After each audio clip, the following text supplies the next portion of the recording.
Olá, pessoal, sejam bem-vindos ao projeto ACC nas eleições 2020. A associação está convidando os pré-candidatos à Prefeitura de Contagem para uma conversa. Falaremos sobre assuntos que interferem diretamente na região onde a ACC atua e também de alguns tópicos sensíveis para a cidade de Contagem. Gravaremos os programas virtualmente em função das medidas de distanciamento social impostas pela pandemia de Covid-19. Na tela, você vê Leonardo Mendes. Ele é engenheiro e empreendedor no segmento educacional. Mora no Cabral desde 2009. Eu sou Gustavo Gurgel, formado em Relações Internacionais e moro no Cabral desde 2014. Nós somos da Comissão de Comunicação Social e Projetos, um dos grupos de trabalho vinculados à ACC. Hoje recebemos Irineu Inácio da Silva, do PSL, o nosso 8º pré-candidato a participar desse bate-papo com a ACC.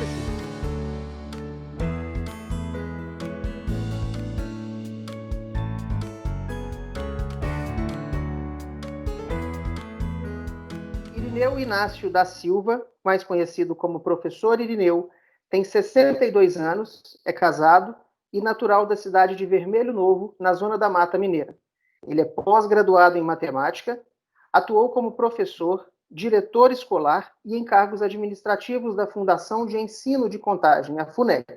Em 2004, foi eleito pelo PSDC para o seu primeiro mandato como vereador em Contagem. Foi reeleito em 2008 e também em 2012, mas naquele ano se licenciou para assumir a Secretaria Municipal de Administração. Em 2014, retornou o mandato de vereador. Em 2018, foi eleito deputado estadual pelo PSL e hoje é pré-candidato à Prefeitura Municipal de Contagem pelo mesmo partido. Professor Irineu, seja bem-vindo a esse bate-papo. Obrigado, viu, Gustavo? Obrigado aí por estar dando essa oportunidade para a gente poder participar com vocês aí dessa conversa, desse bate-papo aí, Pensando Contagem. Perfeito, professor. Eu gostaria, então, de começar o nosso bate-papo partindo de uma citação do senhor que é recorrente nas suas intervenções públicas, nos seus debates. O senhor sempre fala sobre uma nova política para a cidade de Contagem. O senhor tem falado com uma certa frequência. E eu queria que o senhor explicasse para nós quais são os espaços concretos para resgatar isso que o senhor denomina como nova política para a nossa cidade. Por favor. Olha, gente, eu fui eleito em 2018 deputado estadual pelo PSL, num movimento de mudança no Brasil, quando poucas pessoas acreditavam na eleição do capitão, o Jair Bolsonaro, e nós acreditamos que o país precisava de passar por uma nova fase da política. Uma política que tivesse outro viés em relação ao que a gente tinha no passado, de transparência, de seriedade, de combate à corrupção, de valorização da família. E é essa política que a gente tem pensado aqui para a cidade de Contagem. Eu acompanho a política aqui desde 90, quando eu fui diretor de escola, mesmo sem ter mandato, sem nada, mas muito próximo. E a gente vê os grupos se degradando na cidade só mesmo pela sede, pela vontade de ter o poder, mas pouca preocupação com a cidade. E hoje não é muito diferente. Vimos no passado dois grupos, né, e depois a coisa foi se complicando, tivemos a esquerda no poder durante 12 anos, e agora, novamente, um governo que veio, sem dizer muito para que veio a esta cidade. O que nós pensamos é o seguinte, viu, Gustavo, Leonardo? Contagem é uma cidade muito grande, com muitas dificuldades, e tem uma arrecadação significativa, mas que não é tão grande como as pessoas imaginam que sejam. Nós temos muito mais problema, talvez, do que recursos para poder resolver esses problemas. Mas nós temos também uma cultura na cidade de corrupção muito forte, desde o passado. Então, o PSL tem essa proposta de realmente combater a corrupção e valorizar a família e liberdade econômica. São alguns pilares que a gente tem. E o que E qual que é o grande problema dessa cidade? Os grupos ganham eleição com um discurso muito bonito, que vamos mudar, vamos alterar tudo, não sei o que mais. Depois de eleito, de uma forma geral, quem administra a nossa cidade são os forasteiros, são as pessoas de fora, que vêm para cá e que não tem nenhum compromisso com a gente e vão tomando conta dos espaços da administração pública. Isso eu acompanho mais de perto desde 2000. De 2000 até hoje, isso não mudou muito pouco. E esse mandato parece que a coisa acentuou um pouco mais. Então, essa preocupação da gente pensar contagem com contingência, eu acho que a gente, com isso, a gente conseguiria fazer com que a cidade entrasse novamente num outro trilho do desenvolvimento. Fazer políticas que realmente atenda os moradores da cidade de Contagem. Porque eu acho que hoje as políticas não são discutidas com a sociedade. Os investimentos que são feitos aqui, eles não têm debate com a população. O que eu tenho proposto, e que eu tenho conversado muito com os nossos pré-candidatos do PSL, dos partidos que possivelmente vai estar nos apoiando, é que a gente precisa voltar a ouvir o povo. Nós precisamos resgatar aquelas pessoas que fazem, aquelas lideranças que faziam e trabalhavam na associação de bairros. Essa turma era muito importante no passado. Eles tinham a demanda da região, eles sabiam qual que é a demanda da região. Hoje, essa turma sumiu. Essa turma não é mais ouvida.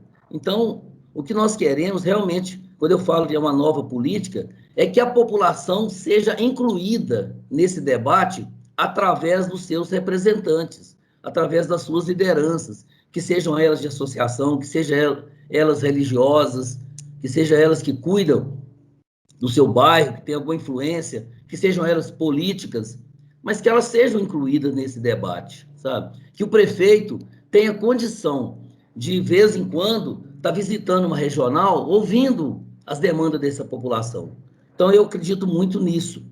E até muito focado muito na minha experiência enquanto professor, enquanto diretor de escola, enquanto superintendente da FUNEC, que a gente ouvia muitas pessoas. Então, eu só acredito na política a partir do momento que a decisão sair do gabinete e começar a ir para a rua ouvindo as lideranças.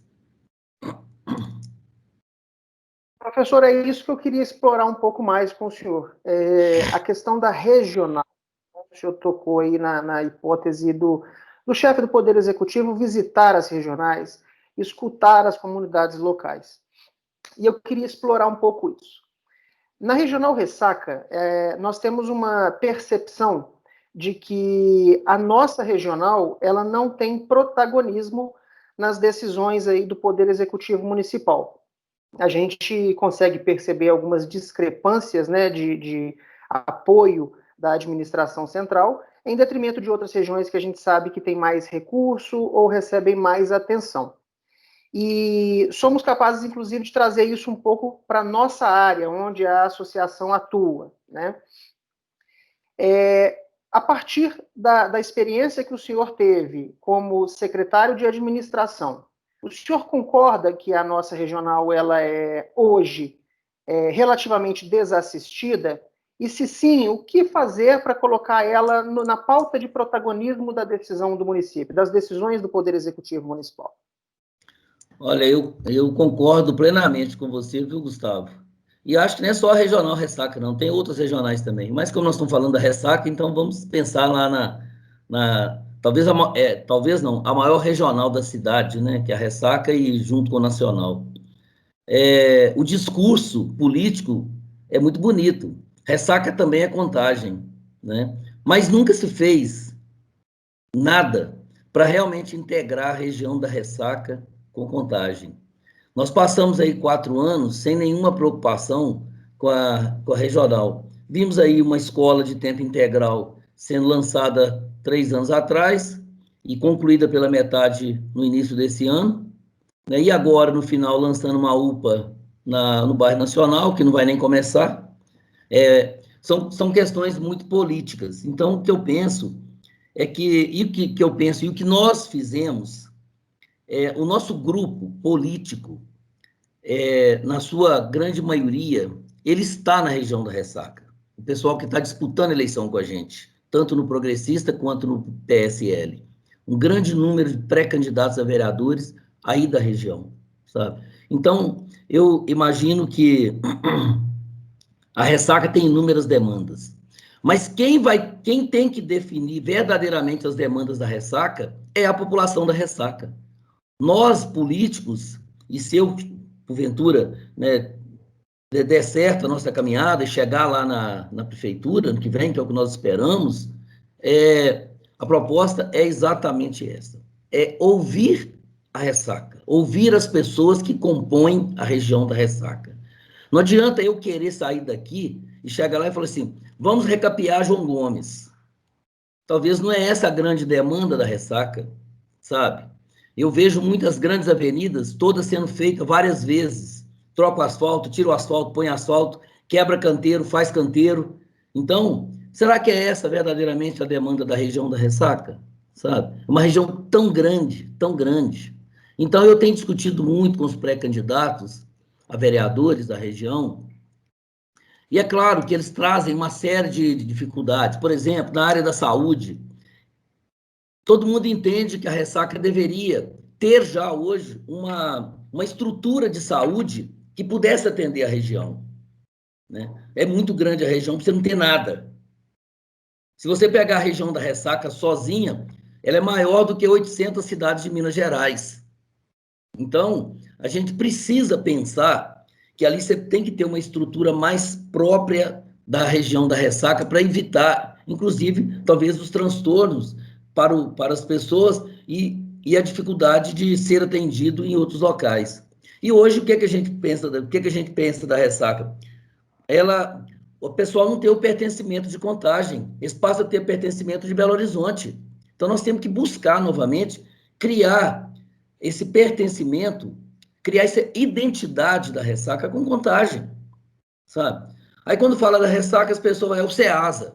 Não, Ressaca não é só o Ceasa. O Ceasa é muito importante para a Ressaca, é muito importante para Minas Gerais, muito importante para Contagem, mas a região da Ressaca passa por outras coisas.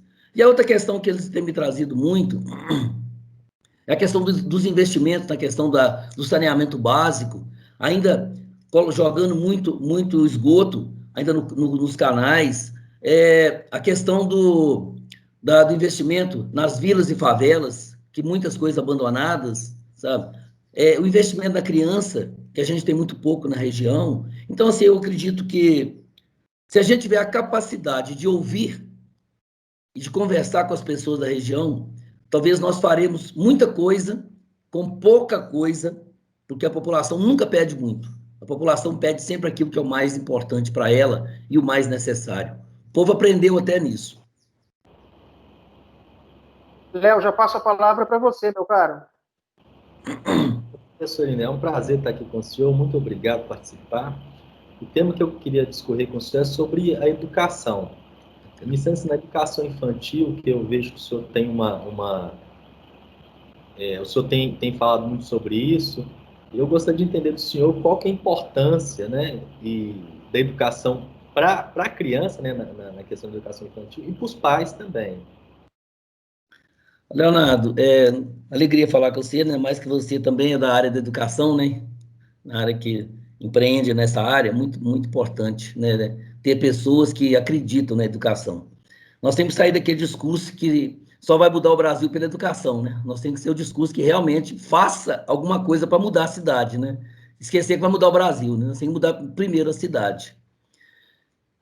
Como eu vim da FUNEC, né, eu participei da FUNEC nas eras de ouro da FUNEC, quando a gente tinha 15 mil alunos, quando a FUNEC tinha os cursos técnicos, quando os nossos alunos todos saíam e já iam direto para o estágio, arrumavam emprego, tinha fila de empresa lá na porta do Centec querendo contratar os meninos de química, de segurança do trabalho, depois de patologia clínica. Então, eu vivi esse momento, sabe?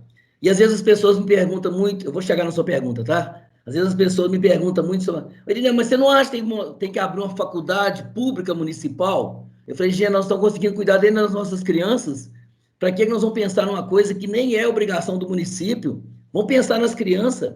A FUNEC se perdeu. Vamos pensar na formação profissional da cidade através da FUNEC. Por que a FUNEC não poderia ter uma escola em cada regional para trabalhar a formação profissional e preparar os jovens e os adultos também, né, para o mercado de trabalho e para a cidadania? Vamos esquecer um pouco até a questão do ensino médio, porque o Estado chegou e abraçou o ensino médio e oferece durante o dia. Para que nós vamos ficar concorrendo com isso? Um tomando aluno do outro? Quem ganha com isso? Ninguém ganha. Agora, o Estado não tem a formação profissional. Hoje você precisa de um bombeiro, de um eletricista, de um pintor, de uma série de profissionais. Você não tem, você não acha, porque as pessoas estão nas cidades, e não é só Contagem, sem essa formação. Não tem onde ele ir, não tem onde ele correr. Então, eu penso muito nisso, sabe? Que a gente tem que resgatar essa questão da formação profissional. Agora, a questão da educação infantil, eu tenho falado o seguinte: se a gente quiser realmente mudar a cidade, nós vamos investir na criança. Porque daqui a 20 anos nós vamos ter um novo cidadão, pensando diferente. Se investir no pessoal mais velho vai ser muito bom, tal, criar, aprender muito bom, mas talvez a gente não vai mudar, não vai ter um novo cidadão. Agora a criança sim. E nós vamos viabilizar para que a família possa trabalhar. E sabe que vai deixar o seu filho em casa, vai deixar seu filho na escola com segurança. Agora, isso é fácil? Não, isso não é fácil. Porque nós não temos escolas que atendem esta demanda. E acho, Leonardo, que também não é a solução a gente chegar e falar assim, vamos construir escola. Não é a solução. Esse prefeito falou que ia construir 8, uma em cada regional, não conseguiu terminar nenhuma. Entendeu? E essa escola que ele fez na Ressaca também, ele acabou com 2 campos de futebol e não fez a escola. Então, nem uma coisa, nem outra. Então, assim, eu acho que a cidade tem muito espaço público. Tem muito. Nós precisamos, talvez, de ocupar esses espaços públicos no contraturno escolar. O que tem falado muito é isso, sabe? Ocupar espaços das entidades, ocupar espaços de campos de futebol. As nossas crianças adoram jogar bola. Os nossos campos ficam todos ociosos durante a semana. Eu tenho um trabalho na região do Petrolândia, com um grupo de 200 crianças, que chama Pé na Bola, Cabeça na Escola. O menino estuda de manhã, vai para lá de tarde. O menino que estuda de tarde, fica lá de manhã com a gente. Então, nós temos 100 crianças de manhã e 100 crianças à tarde. Olha, é maravilha. Tem menino, tem menina. Então, hoje, se você pegar esses espaços públicos que nós temos, que são muitos, nós temos muito curumim fechado, nós temos muita creche fechada, os campos todos abandonados. Se a gente começar a organizar isso e trazer essas crianças para dentro, eu acho que nós conseguimos um grande avanço. Vamos conseguir atender todos? Talvez não, mas eu acho que a gente atende uma grande parte e nós vamos tirar esse menino da rua, vamos tirar ele da droga, vamos tirar da prostituição infantil e vamos colocar num espaço onde ele é cuidado, sabe? E aí, a partir daí, você vai buscando as parcerias. As igrejas hoje têm muito espaço de entidades que estão dispostas a colocar isso para poder trabalhar, atender, ajudar a cidade a atender, sabe? Eu acho que talvez os governos, eles pensam muito em construir. É só construir, construir. A educação não é construção de prédio, de não sei o que mais. A educação, a gente precisa fazer educação de outra forma. É de investimento, é de infraestrutura, é de valorização do profissional, é de resgatar a autoestima dos nossos profissionais, que é muito ruim, porque as escolas... Eu sei que está difícil dar aula hoje, porque perdeu-se um tanto o limite dentro da escola, mas isso é uma questão que tem que ser resgatada, nós não podemos permitir esse tipo de coisa. Então, o que eu tenho falado muito nos meus discursos é exatamente isso. Se você tem um espaço público, vamos pensar um campo de futebol, se você dividir ele em 4, você consegue ter lá dentro futebol de criança, vôlei, peteca, e uma série de coisas, handball, tudo é num campo só, porque os campos nossos são muito grandes. Você precisa de um campo daquele para poder colocar os meninos correr para lá, para cá, sem necessidade. Mas eu acho que é criar, é organizar, é lá, dar dignidade lá nos vestiários, refazer as coisas, não deixar uma tela toda bagunçada para os meninos machucarem naquelas telas. Então, eu acredito que, com muito pouco investimento, a cidade pode ganhar alguns espaços e esses espaços podem ser ocupados, inclusive, para a gente poder tirar nossas crianças da rua. Estou à disposição, se você quiser que eu acrescente alguma coisa, viu, Leonardo? Eu gostaria de fazer mais uma pergunta, é sobre o impacto que o senhor vê, ou possível impacto dessa profissionalização dos jovens no nosso município em relação à economia, o quanto isso traz de benefício, como é que o senhor vê isso? Semana passada eu estava em Nova Contagem e um dos, um dos maiores questionamentos das pessoas que estavam na reunião, e vou dizer, já vou ter deixar claro que é uma reunião que, respeitando o distanciamento, né, com toda a estrutura, todo mundo de máscara, porque depois vão falar assim, o deputado está fazendo reunião aglomerado. Não, não estamos fazendo reunião aglomerada. Estamos conversando com o povo, mas respeitando tudo isso. E uma das demandas que o pessoal traz é exatamente isso. Precisamos profissionalizar. Deputado, como é que vocês querem que os nossos meninos arrumem emprego se eles não sabem nada? Tem umas escolinhas aqui na região que ensinam alguma coisa. Quando ele chega lá, aí eles falam assim, não, mas dessa escola aí a gente não pega, não. A gente pega só se for da FUNEC, só se for do SENAI, do SESI e não sei o que mais. Então, até isso é uma discriminação. Até isso. E fazendo um paralelo, essa questão, quando você pensa na formação profissional, nós tivemos uma época de ouro em Contagem da nossa indústria. E foi a época que nós mais tínhamos mão de obra qualificada na região metropolitana. As indústrias estavam aqui. À medida que nós fomos perdendo a mão de obra qualificada, as nossas empresas começaram a migrar. Muitas foram para Santa Rita do Sapucaí, outras foram para Pouso Alegre e foram embora, foram saindo. Então, assim, eu acho que quando a cidade oferece uma boa mão de obra, eu tenho certeza que o empresário, o setor produtivo, ele vem atrás e fala assim, olha, aqui eu posso instalar, porque aqui eu não vou ter dificuldade com mão de obra, eu não tenho que buscar mão de obra longe para mim ser atendido aqui. Então, eu acho que a gente não pode perder isso de vista, sabe? Nós precisamos acreditar na profissionalização. Os meninos têm que estar preparados. Nós vamos conseguir fazer com todos? Não, mas se a gente conseguir fazer com 1.000, 2.000, nós conseguimos muita coisa, sabe? Esse é o pensamento, é isso que eu sempre pensei, sempre defendi na minha carreira educacional, depois na minha carreira de vereador. Como lema, sempre, educação pública de qualidade. Tá? Em função aí do nosso horário, né, eu gostaria de passar para o senhor aí um tempo final de 2 minutos, tá bem? Para que o senhor passe a sua mensagem aí para a região onde a ACC atua. Por favor, 2 minutos. Gustavo, eu sou professor, então o professor fala muito, né?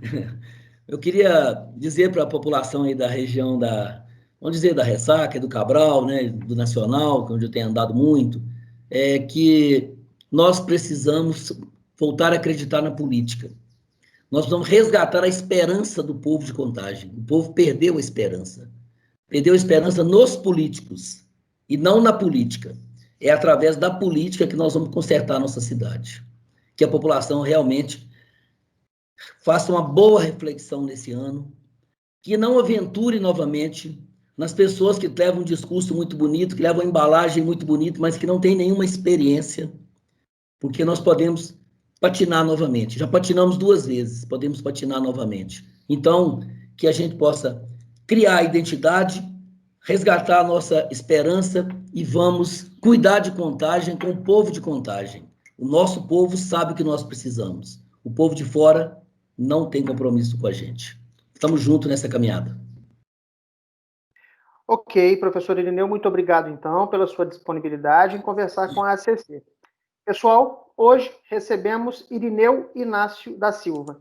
Ele é pré-candidato à Prefeitura de Contagem pelo PSL.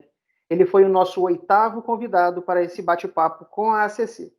Nosso objetivo é levar até você informações relevantes para que sua escolha nas urnas seja feita da melhor forma possível. Muito obrigado e até a próxima.